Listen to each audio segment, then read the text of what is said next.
সৎ চিত এবং আনন্দের স্বরূপ ভগবান শ্রীহরিকে কোটি কোটি নমন পূর্বক সমবেত ভক্তমণ্ডলী সবাইকে প্রণাম জানিয়ে গৌরাঙ্গ মহাপ্রভুর অশেষ অনুকম্পায় আজ আমরা সাপ্তাহিক ভাগবতে প্রবেশ করছি।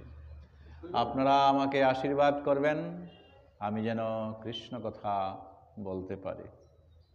শুধুই ভক্তবৃন্দ, আমরা ভাগবতের ইতিমধ্যেই দশম স্কন্ধে এসে পৌঁছে গেছি। দশম স্কন্ধ এটাকে বলা হয় ভগবানের মুখ। ভগবানের যে অঙ্গ, সেই অঙ্গকে ভাগ করা হয়েছে এবং সেই ভাগ করার পর এই দশম স্কন্ধে আমরা এসে দশম স্কন্ধের যে শ্রেষ্ঠ আলোচ্য বিষয় রাস পঞ্চ অধ্যায়, তাতে আমরা প্রবেশ করেছি। তো স্বভাবতই সেই যে রাস, সেটা এমন এক দুর্লভ বিষয় যেখানে মাধুর্যের একেবারে চূড়ান্ত পর্যায়ে পৌঁছে গেছে। গতিকে সেই মাধুর্য রস ভগবান শ্রীকৃষ্ণ শ্রীমতী রাধিকাকে নিয়ে এবং ব্রজের গোপীদেরকে নিয়ে তিনি এই যে চূড়ান্ত রস আস্বাদন করেছেন, এতে না আছে কামনা এবং কৃষ্ণ প্রীতি প্রধান হয়ে উঠেছে। স্বয়ং মদন এতে হেরে গিয়েছেন এবং মদন পরীক্ষা করছিলেন, নিজ পিতাকে পর্যন্ত তিনি হারিয়েছেন, কিন্তু কৃষ্ণের কাছে তিনি পরাভূত হয়েছেন। তো ভগবান শ্রীকৃষ্ণ এই যে মাধুর্য রসের চূড়ান্ত পরিণতি রাস, এইখানে তিনি এসে পৌঁছে গেছেন। রস বৈশ, রস চূড়ান্ত নির্যাস করে সেই রসটা আমাদেরকে বের করতে হবে। ভগবান শ্রীকৃষ্ণ যেসব গোপিনীদের সঙ্গে তিনি লীলা করেছেন, তাদের চরম রস আস্বাদনের একান্ত যে ইচ্ছা ছিল, সেটা এক নিমিষেই যে সেটা হয়েছে বা ইচ্ছাই হয়েছে এমন কোনো কথা নয়। যুগ যুগ ধরে সেই সব ব্রজে তারা এসেছেন গোপিনী হয়ে, সেই সব ভক্তিপরায়ণ। সত্যযুগ থেকে তারা এইভাবে আশা আকাঙ্ক্ষা করেছিল ভগবানের সঙ্গে মিলিত হওয়ার জন্য, কিন্তু ভগবান তাদেরকে তখন ঠাঁই দেননি এবং তার চূড়ান্ত পরিণতি, তাদের চূড়ান্ত মিলনকে তিনি স্থান দিয়েছেন এই দ্বাপর যুগে। নিত্য সিদ্ধা, সাধন সিদ্ধা, কৃপা সিদ্ধা নামে পরিচিত এইসব ব্রজের গোপিনীগণ, তারা যুগ যুগান্তর ধরে এই ভগবান তার সঙ্গে মিলিত হওয়ার চেষ্টা করেছিলেন। নিত্য নিত্য তারা ভগবানকে ভজনা করেছেন এবং শ্রীকৃষ্ণের সঙ্গে রমণ করার ইচ্ছা করেছিলেন। ত্রেতাযুগে যখন পুরুষোত্তম রামচন্দ্র তিনি দণ্ডকারণ্যে চলে গিয়েছিলেন, সে সময়কার ঋষিগণ, মুনিপত্নীগণ তারা রামচন্দ্রের সঙ্গে মিলিত হতে চেয়েছিলেন। তাদেরকেও তিনি কথা দিয়েছেন যে আগামী যুগে অর্থাৎ দ্বাপর যুগে তিনি তাদের সঙ্গে মিলিত হবেন। এইভাবে মণিকন্যা, নাগকন্যা ওই তাদের সঙ্গে তিনিও কথা দিয়েছেন তাদেরকে যে তাদের সঙ্গে মিলিত হবে।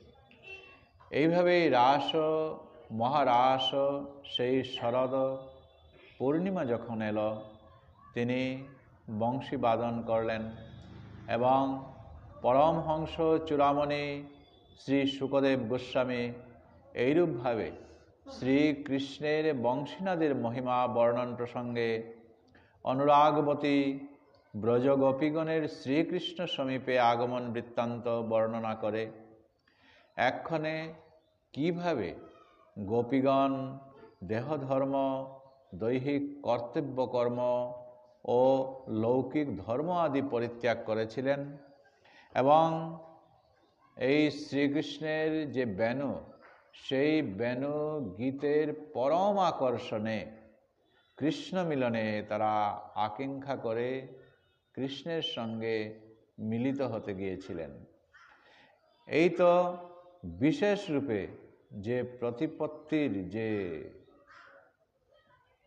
কৃষ্ণের সঙ্গে মিলনের আর তাদের যে গমন উদ্যম, সেটা শুকমুনি বর্ণনা করছেন। বংশীধারীর বংশীধ্বনি শ্রবণ মাত্রই কৃষ্ণ অনুরাগবতী ব্রজগোপীগণের যেন হৃদয় উতলে গিয়েছিল। গোপালন, গো দোহন আদি গোপজাতির তো একটা স্বাভাবিক ধর্ম, আর স্বধর্মে স্বধর্মে সবাই তখন নিজ নিজ কাজে নিযুক্ত আছেন। কিন্তু শ্রীকৃষ্ণের বংশীধ্বনি যখন হলো, তখন তাদের এই যে প্রধান কাজ, এইগুলো সব ছেড়ে ওই কৃষ্ণ মিলন লালসায় তারা তখন ওই শ্রীকৃষ্ণের প্রতি আগ্রহ হলো। কারো বা দুগ্ধ উনুনে জাল দিচ্ছেন, কেউ হয়তো নিজ সন্তানকে দুগ্ধ খাওয়াচ্ছেন, কেউ হয়তো স্বামীর সেবা করছেন। এইভাবেই তাদের যখন কর্তব্য কর্মে সবাই ব্যস্ত ছিল, বংশীধ্বনি শ্রবণ মাত্রই এই সব কিছু রেখে উদ্ভ্রান্ত দৃষ্টিতে কৃষ্ণের অনুসরণ, বংশীরবের অনুসরণ করে তারা কৃষ্ণ প্রাপ্তির উদ্দেশ্যে রওনা হয়েছিলেন, ধাবিত হয়েছিলেন। আর গমনকালে তাদের কর্মাকর্ম, ধর্মাধর্ম, বিচার বুদ্ধি, এইগুলো তাদের আর কিছু ছিল না। যে তারা স্বামীকে সেবা করছে, এই স্বামী সেবা শেষ করেই যে তাদেরকে যেতে হবে, এবং নিজের দুধের ছাওয়ালকে যে পরিষেবা করছে সেটাকে শেষ করে, অথবা পাক অন্ন রচনা করছে সেটা শেষ করে না, কোনো দিকেই তাদের আর এই কর্তব্য কর্মে হঠাৎ করে যেমন ভগ্ন হয়ে গেল এই বংশীধ্বনি শ্রবণের মাধ্যমে। কেউ কাজল লাগাচ্ছিল, কাজল উল্টাপাল্টা হয়ে গেছে। এইরকম করে যে যে বসন পড়েছে সেই বসন দিয়েই তারা তখন কৃষ্ণ অনুরাগে সেই তাদের নিজ নিজ কর্তব্য কর্ম থেকে বংশীধ্বনি যেদিক থেকে আসছিল সেই দিকে তারা রওনা দিয়েছে। যমুনা তীরে যখন শ্রীকৃষ্ণের মোহন বাঁশি বেজে উঠেছিল, তখন ব্রজাঙ্গনাগণ তাদের পতি, বন্ধু, বান্ধব, ভৃত্য প্রভৃতিকে পরিবেশন করছিল ভোজন, আর অপরকেও শিশুকে দুগ্ধপান করাচ্ছিলেন। কোনো গোপী নিজ পতিকে স্নান অর্থ উষ্ণ জল দান করছিলেন। এইভাবে তারা সমস্ত লোকধর্ম, দেহধর্ম, কর্তব্য কর্মাদি সবই তারা ভুলে গেছেন এবং সেই শ্যাম কালিয়ার ওই মোহন বেণু গানে কেউ বা ভোজন পাত্র ত্যাগ করে ছুটে গেলেন কৃষ্ণের অভিমুখে। কৃষ্ণ প্রেয়সী গোপীগণ এইভাবেই তারা কৃষ্ণ সমীপে কৃষ্ণ সঙ্গ লালসায় ব্যাকুল হয়ে তারা উপস্থিত হয়েছিল। আর তাদের এই যে মন, সেই মন তখন এমন ভাব হয়েছিল যে সমস্ত কিছুই যেন ওই ভগবান শ্রীকৃষ্ণের কাছে অর্পণ করা। তাই আজ পরীক্ষিত মহারাজ যখন এই শ্রীকৃষ্ণের কথাগুলি শুকদেব মুনির কাছ থেকে শুনতে শুনতে তিনি তখন অত্যন্ত আগ্রহ সহকারে, আনন্দে জিজ্ঞাসা করছিলেন। শ্রী পরীক্ষিত উবাচ কৃষ্ণং বিদু পরং কান্তম ন তু ব্রহ্ম তয়া মুনে গুণ প্রবাহ পরমস্তাসং গুণধিয়ং কথম। পরীক্ষিত মহারাজ শুকদেব গোস্বামীকে বলছেন যে, হে মুনিবর, ব্রজগোপীগণ শ্রীকৃষ্ণকে পরব্রহ্ম না ভেবে কেবলমাত্র কান্ত বলেই তারা জানতেন। তথাপি তাদের ত্রিগুণ প্রবাহময় দেহের কিভাবে নিবৃত্ত হল? শুকদেব মুনি যখন পরীক্ষিত মহারাজের এই প্রশ্নে তিনি উত্তর দিচ্ছেন যে, শ্রী শুক উবাচ উক্তং পুরস্তাদেতত্তে চ অদ্য সিদ্ধিং যথাগতঃ বিষণ্ণপি ঋষিকেশং কিমুতাধক্ষজ প্রিয়া নৃণাং নিঃশ্রেয়সার্থায় ব্যক্তির ভগবত নৃপ অব্যয়স্যা প্রমেয়স্য নির্গুণস্য গুণাত্মনঃ। শুকদেব মুনি পরীক্ষিতের এই কথায় তিনি উত্তর দিচ্ছেন যে, দেখো, চেদিরাজ শিশুপাল শ্রীকৃষ্ণকে বিদ্বেষ করেও কিভাবে ভববন্ধন হতে মুক্ত হয়েছিল, এবং সেই যে ঘটনাটা আমি তোমাকে পূর্বেই বলেছি, তো একই এ মহারাজ সেই ঘটনা তুমি ভুলে গেলে? তো প্রসঙ্গত আমরা সেই চেদিরাজ শিশুপালের কথা একটু আমরা আলোচনা করব। শিশুপাল যখন জন্মগ্রহণ করে তখন তার 4 হাত নিয়েই জন্ম হয়েছিল।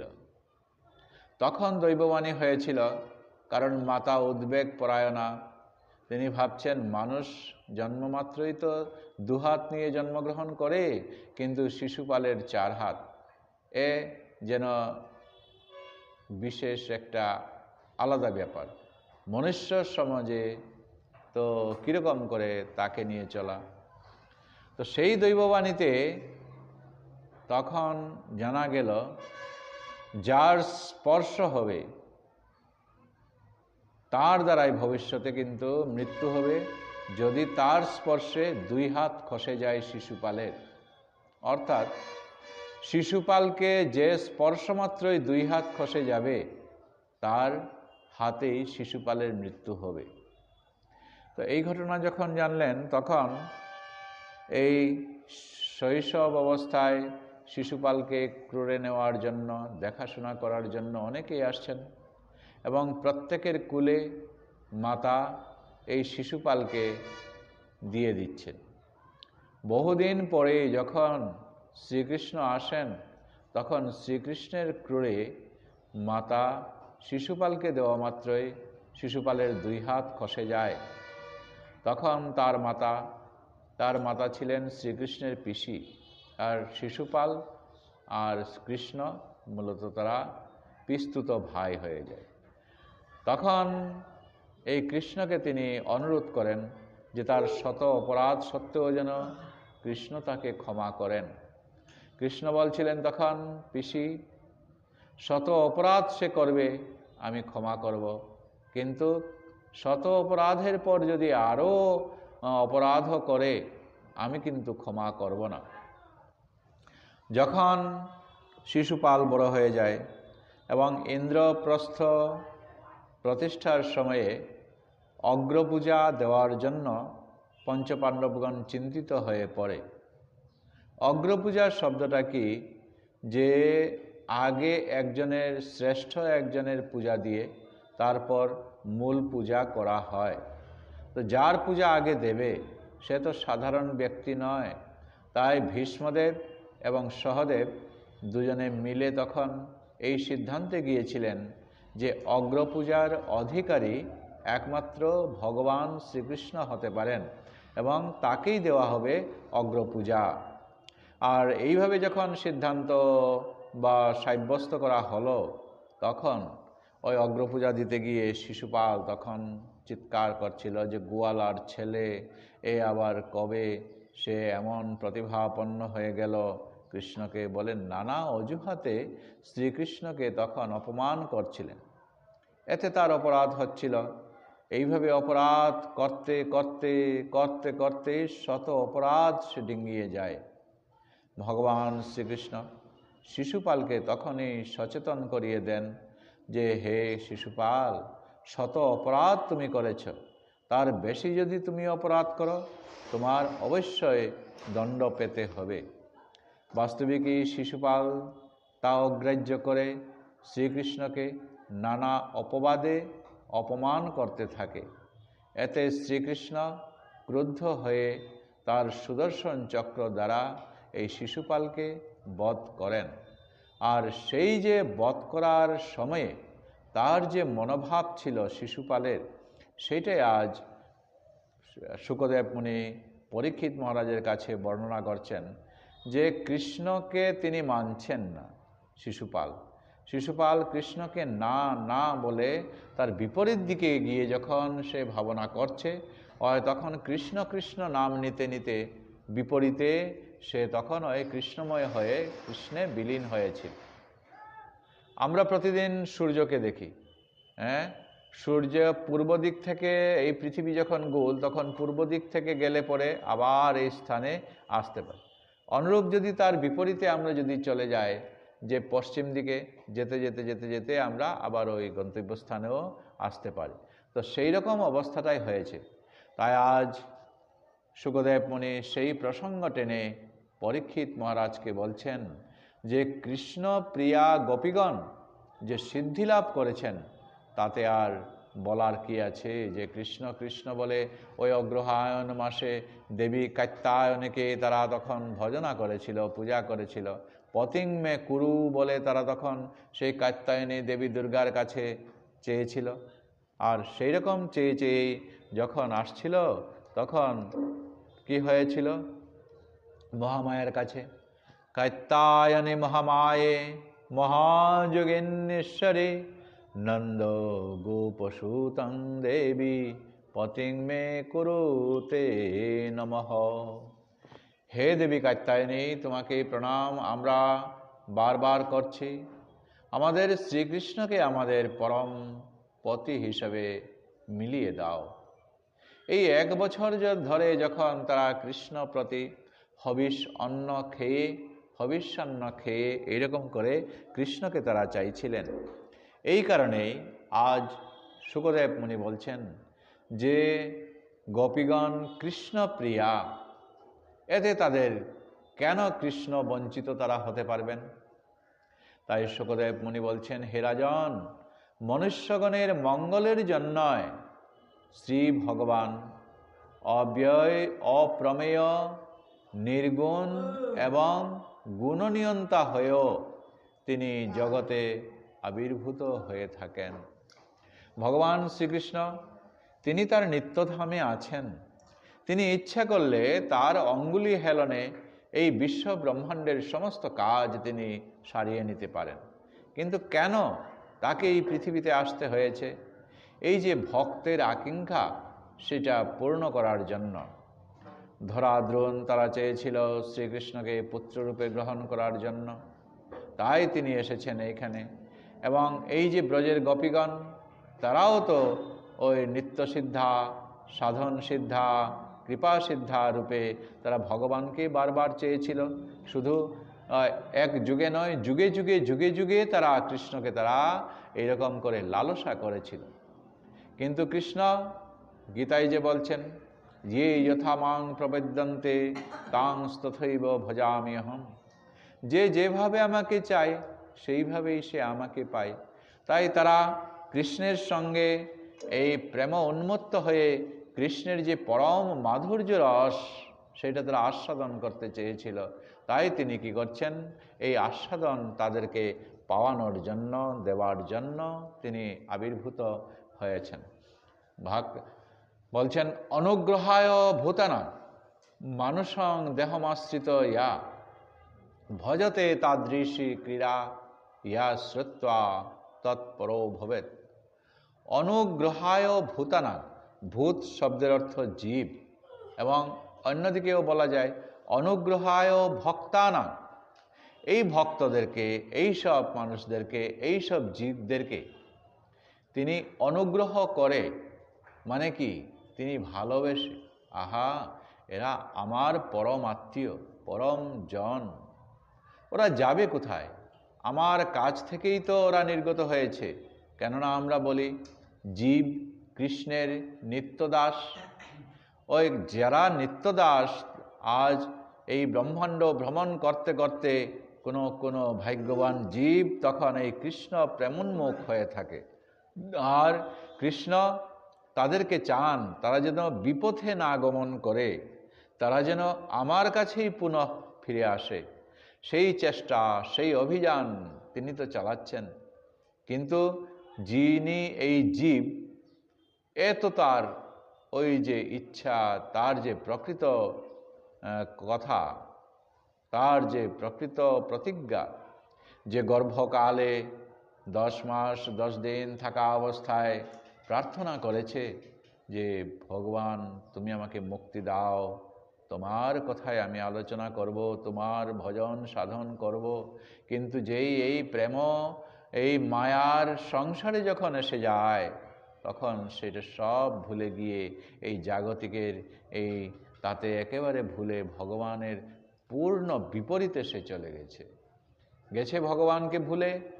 কিন্তু ভগবান ভুলেননি। আমরা জীব, আমরা মনুষ্য, আমরা ভুলে গেছি ভগবানকে, কিন্তু ভগবান আমাদেরকে ভুলেননি। তিনি চাইছেন, হায়রে আমার কাছে কথা দিয়ে গেল আর সে ভুলে গেল, জগতের মায়ায় সে ভুলে এইভাবে থাকে গেল।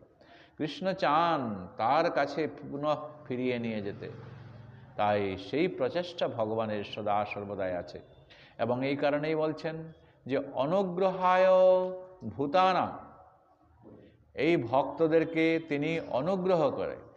মানুষম দেহমাশ্রিত ইয়া ভজতে তাদৃশী ক্রীড়া ইয়া শ্রুত্বা তৎপরো ভবেৎ।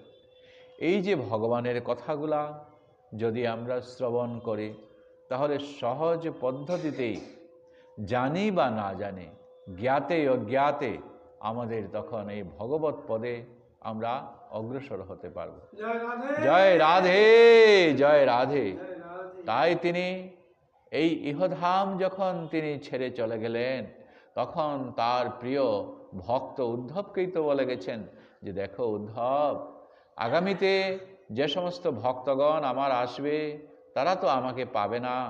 আমাকে পাবে তারা দুটো জায়গায়, এক ভাগবতে আর এক আমার নামে। কেননা আমরা বলি যেই নাম সেই কৃষ্ণ, ভজ নিষ্ঠা করি, নামের সহিতে আছেন আপনি শ্রী হরি। তাই ভগবানের যত নামটা নেব, ভগবানের যত নামটা শ্রবণ করব, আর সেই শ্রবণের সঙ্গে ভগবান তখন কথাগুলার সঙ্গে গুলিয়ে তিনি আমাদের কান দিয়ে হৃদয়ে প্রবেশ করবেন। এবং হৃদয়ে প্রবেশ করে তিনি তখন আমাদের যে কলুষতা, শুধু এই জীবনের কলুষতা নয়, জন্ম জন্মান্তরের ফেলে আসা কত কত জীবনের কলুষতা, সেটা তিনি তখন আস্তে আস্তে নাশ করে ভগবত মুখী তিনি করে দেন, কেবল নাম শ্রবণ করার জন্য। এবং কলির সহজ উপায় হচ্ছে গৌরাঙ্গ মহাপ্রভু নিজে আচরণ করে দেখিয়ে দিচ্ছেন যে হরের নাম, হরের নাম, হরের নামৈব কেবলম, কলৌ নাস্তিব্য নাস্তিব্য নাস্তিব্য গতির অন্যথা।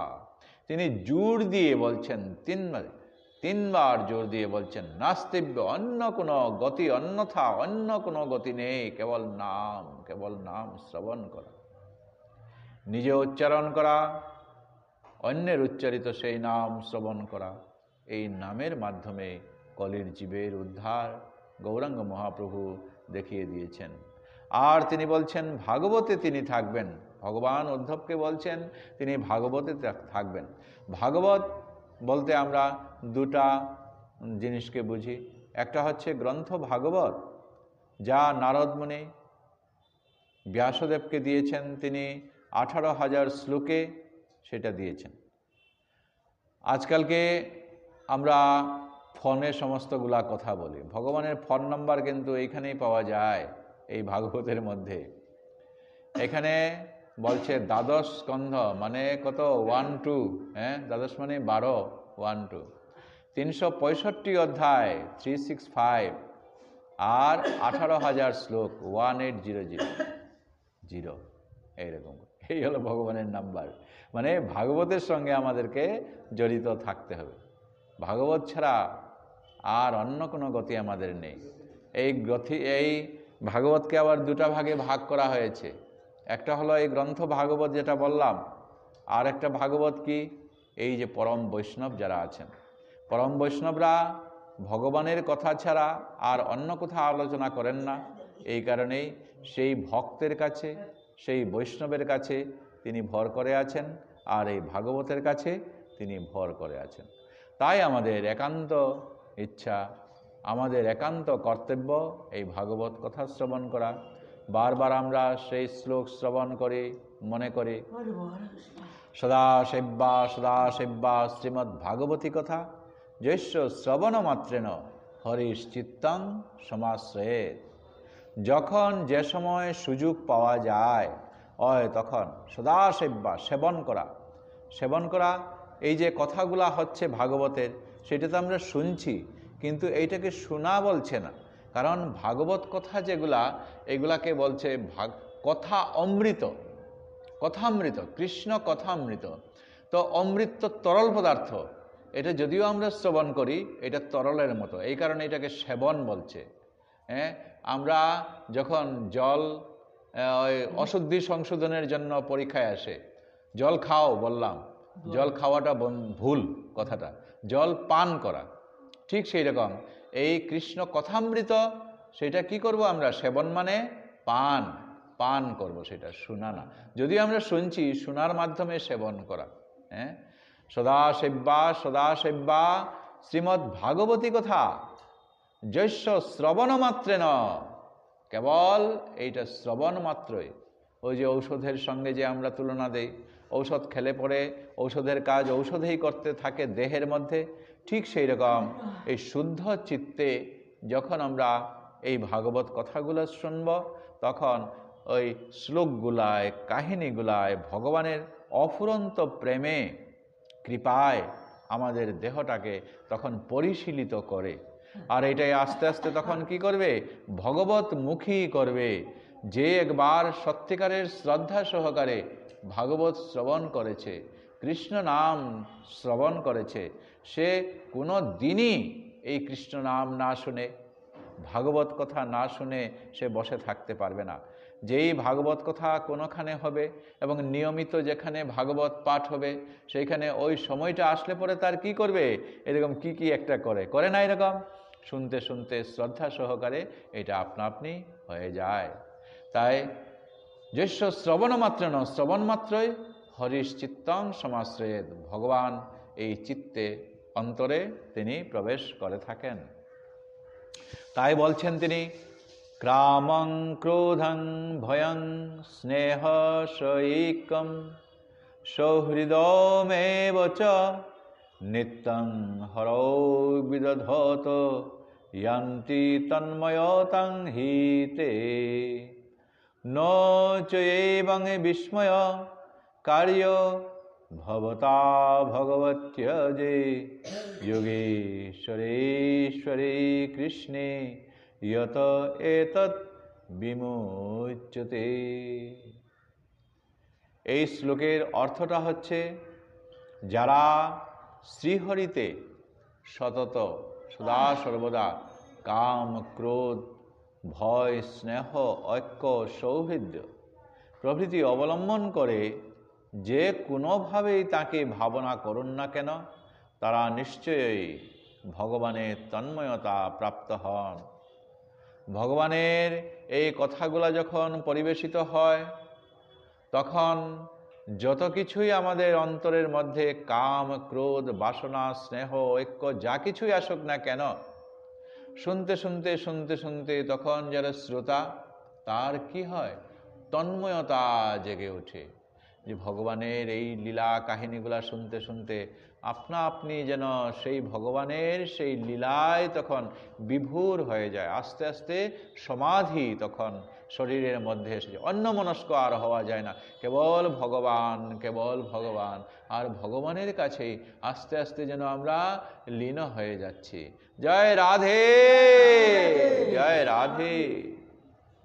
এই কারণেই আজ শুকদেব মুনি বলছেন যে যে কোনোভাবেই আমরা ভগবানকে ভাবনা করি না কেন, আমাদের কি হবে, নিশ্চয়ই ভগবানে তন্ময়তা প্রাপ্ত হয়ে যায়। তন্ময়তা মানে কি, যেমন সমস্ত কিছুই আত্মসমর্পণ ভগবানের কাছে। ভগবান ছাড়া ওই মুহূর্তটাকে আর নিজেকে অন্যদিকে মনটা যাচ্ছেন। এই কারণেই শুকমুনি ওই যে নৈমিষারণ্যে যখন গিয়েছিলেন ৮৮,০০০ ঋষিদেরকে, তাদেরকে প্রত্যেককে বলছিলেন, ব্রাহ্মণ যারা ভাগবত কথা শোনার জন্য আসছে, ওই ভাগবত কথা যত সময় পর্যন্ত শুনছে তত সময় পর্যন্ত তারা প্রত্যেকে এক একজন ব্রাহ্মণ। কেন ব্রাহ্মণ? কারণ ব্রহ্ম জানাতি ইতি ব্রাহ্মণ। ব্রহ্ম অর্থাৎ ভগবানকে জানার জন্য, ভগবানের কথাগুলা শোনার জন্য তন্ময় হয়ে তারা তখন শুনছে। যত সময় শুনছে তত সময় আর অন্য ভাবনা, চিন্তাধারা এইগুলা তখন আর এখানে আসছে না। এই যে সময়টার মধ্যে তখন বৈশ্য, শূদ্র, ক্ষত্রিয় যাই আমরা বর্ণে থাকি না কেন, তখন আমাদের সেই বর্ণে আমরা থাকি না, একটা উচ্চ বর্ণে আমরা চলে যাই। কোন বর্ণ উচ্চটা? ব্রাহ্মণ, সেই ব্রাহ্মণ।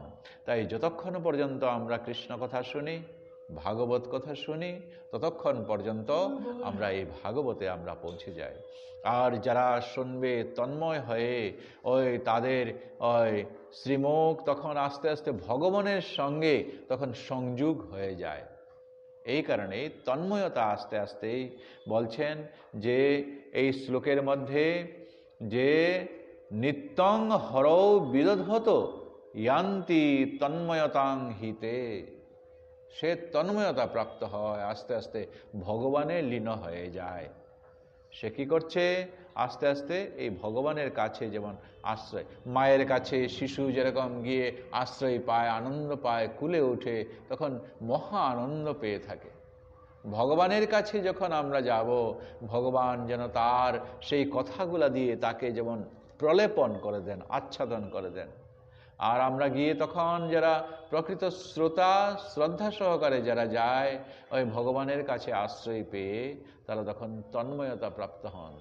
যেরকম করে মায়ের কাছে গেলে সর্বসুখ, সর্বদুঃখ, সর্ব ভয় যে ভুলে যায় সেই শিশু, ঠিক সেই রকম করেই ভগবানের কাছে আশ্রয় নিলে পরে আমরা সেই তন্ময়তা প্রাপ্ত হয়ে থাকি। যে যুগেশ্বরের জন্মরহিত ভগবান শ্রীকৃষ্ণ হতে স্থাবর জঙ্গমাদি পর্যন্ত বিমুক্ত হয়ে থাকে, সেই শ্রীকৃষ্ণের প্রতি তুমি এরূপ বিস্ময় প্রকাশ করবে না। স্থাবর জঙ্গম কি?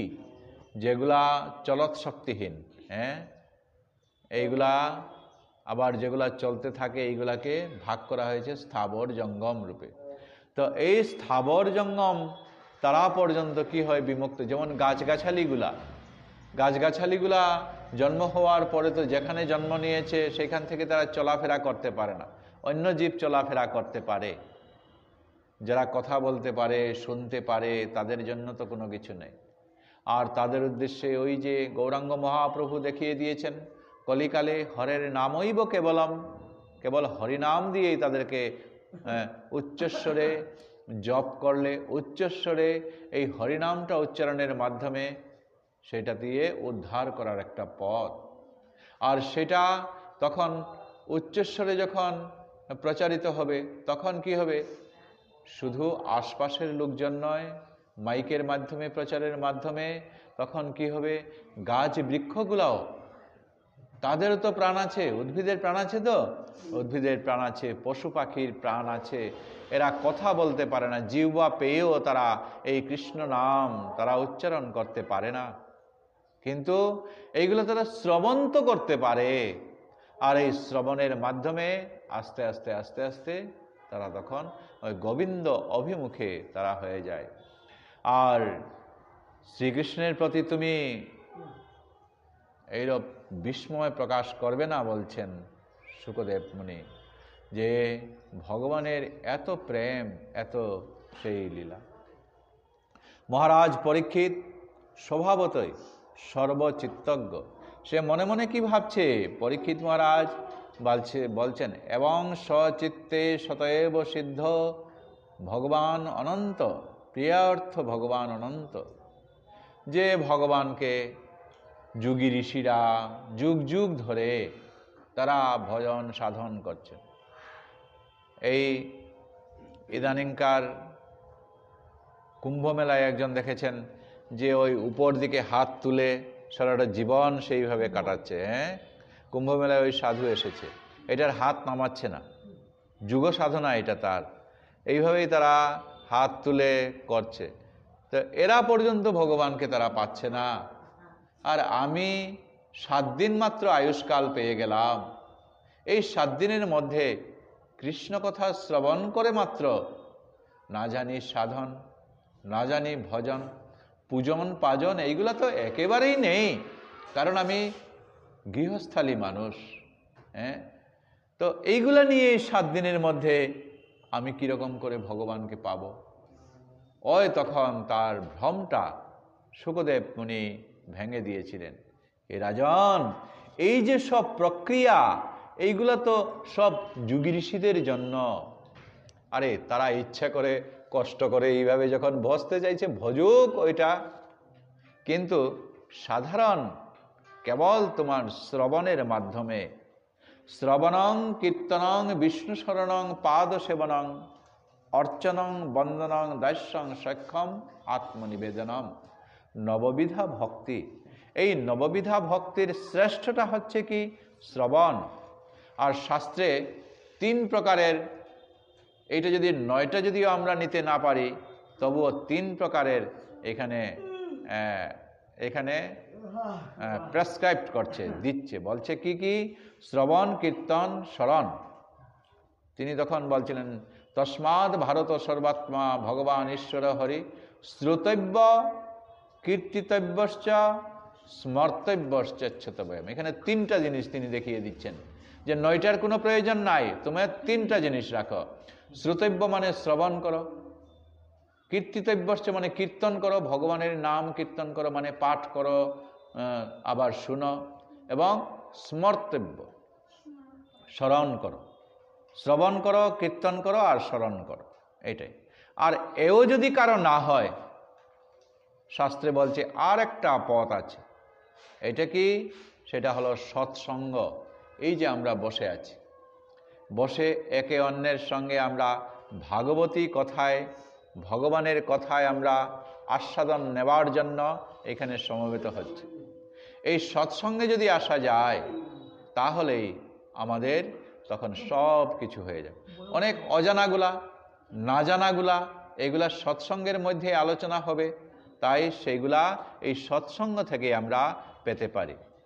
এই যে বাচ্চা কাচ্চারা যদি তারা এই ভাগবতে আসে, কত কত 50 বছর গেলে পরে তখন আমরা ভগবানের ছিটে ফুটা কিছু আমরা জানতে পারি কি না। কিন্তু ছোটকাল থেকে যদি আমরা এতে অভ্যস্ত হয়ে যাই, তাহলে কি হবে? এরকম ভগবানের কথাগুলো শুনতে শুনতে শ্রুতিমধুর হবে, এবং আমাদের তখন তাতে কি হবে? আপনা আপনি যেমন তাতে একটা আগ্রহ জেগে উঠবে। এই আগ্রহ জাগতে জাগতেই কি হবে? তখন ওই ভগবত মুখী হয়ে যাবে। তার অভ্যাসটা ভগবানের কথাগুলা কানে শুনতে শুনতে রুচিকর হয়ে পড়বে, আর যেখানে এই কথাগুলা চলবে, ওই তখনই সেটা মন দিয়ে তখন সেটা শুনবার ইচ্ছা হবে। জয় রাধে, জয় রাধে। এমনি ভগবানের কথাগুলার এমনই বিস্ময় আপন্ন। তাই তিনি বলছেন, ভক্ত ও অভক্তের মধ্যে অনেকেই এরকম করে সন্দিহান হয়ে আছেন। বহির্মুখ সন্দিহান ও ভক্তি সিদ্ধান্তে সন্দিহান। ভক্তি সিদ্ধান্ত কি? যে আস্তে আস্তে শ্রদ্ধা সহকারে এইগুলা শুনব, আর শ্রদ্ধাটা যে নিয়ে এলাম এইটা দিয়েই আমাদের ভক্তিটা জেগে উঠবে। কর্মকাণ্ড, জ্ঞানকাণ্ড, কর্মকাণ্ড, ভক্তিকাণ্ড।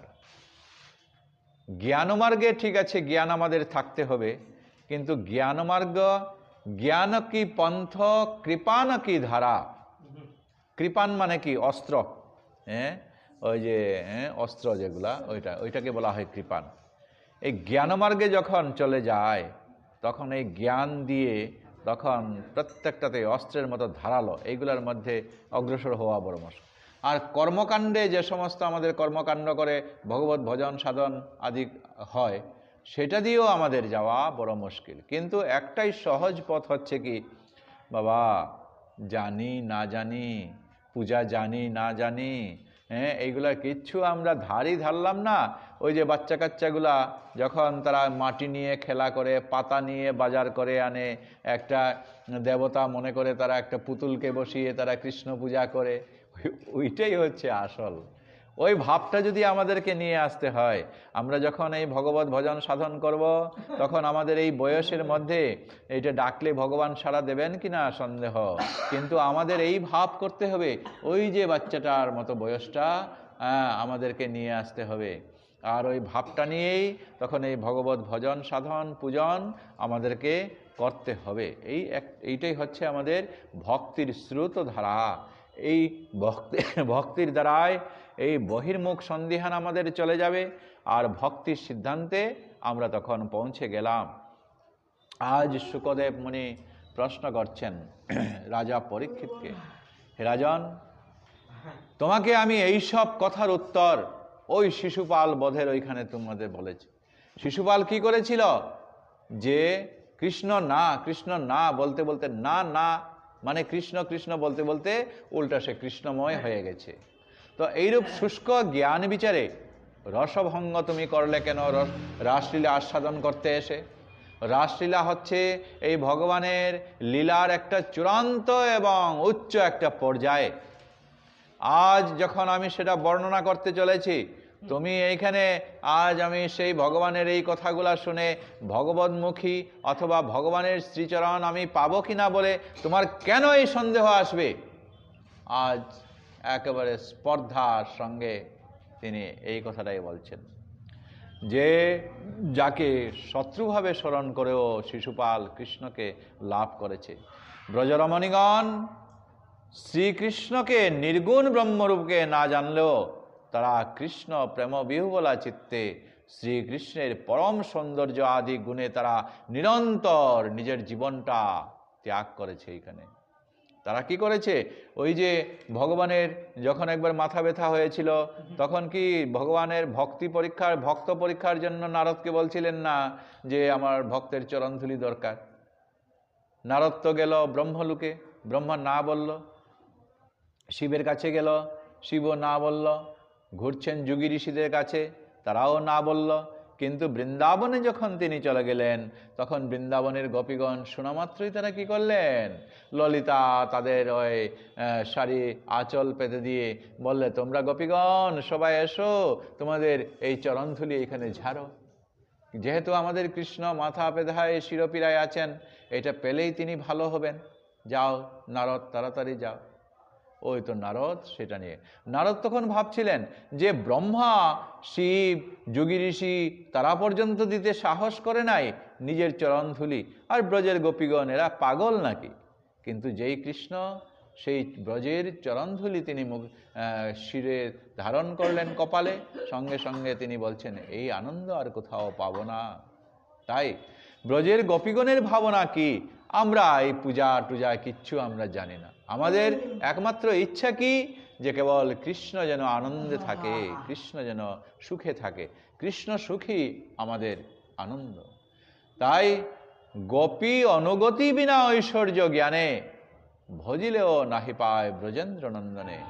এই ব্রজেন্দ্র নন্দনকে আমাদের পেতে হলে ওই গোপী ভাব আমাদেরকে আনতে হবে। আজ শিশুপালের উদাহরণ দেখিয়ে, গোপীদের উদাহরণ দেখিয়ে তিনি এইটাই উল্লেখ করতে চাইছেন যে তারা রাসলীলায় প্রবেশ করছে, শ্রীকৃষ্ণের সঙ্গে তারা রমণ করবে, নাচবে। আর এই কারণেই যেখানে আমি তাদের চূড়ান্ত মাধুর্য যেখানে আমি উল্লেখ করতে যাচ্ছি, তোমার মাঝখানে এসে হে পরীক্ষিত মহারাজ, এইরকম কেন তোমার এই সন্দিহান, কেন তোমার ভাবনা, বলে তিনি আজ এইরকম করে বলছেন। তো যাক, এইভাবেই তিনি আস্তে আস্তে এই রাসলীলায় তিনি পদার্পণ করছেন। তো আজকের দিনের পাঠের বিশ্রাম আমরা এইখানেই দিলাম, পরবর্তীতে আমরা এই আলোচনা করব। নাম সংকীর্তন যস্য সর্ব পাপ প্রণাশনম প্রণামো দুঃখ শমনস্তং নমামি শ্রী হরিপদম। গুরবে গৌরচন্দ্রায় রাধিকায় তদালয়ে কৃষ্ণায় কৃষ্ণভক্তায় তদ্ভক্তায় নমো নমঃ। বঞ্ছাকল্পতরুভ্যশ্চ কৃপা সিন্ধুভ্যো এব চ পতিতানাং পাবনেভ্যো বৈষ্ণবেভ্যো নমো নমঃ। जय श्रीमद्भागवत महापुराण की जय, समस्त वैष्णव वृंद की जय, आपन आपन गुरुदेव की जय। हरे कृष्णा कृष्णा कृष्ण हरे हरे, हरे राम राम राम हरे हरे। हरे कृष्ण कृष्ण कृष्ण हरे हरे, हरे राम राम हरे हरे। हरे कृष्णा कृष्ण कृष्ण हरे हरे, हरे राम राम राम हरे हरे। ओ